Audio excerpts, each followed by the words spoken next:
بسم الله الرحمن الرحيم سبح اسم ربك الأعلى الذي خلق فسوى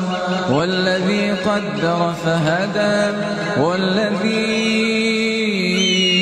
أخرج المرعى فجعله غثاء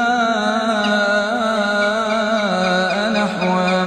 سنقرئك فلا تنسى إلا ما شاء الله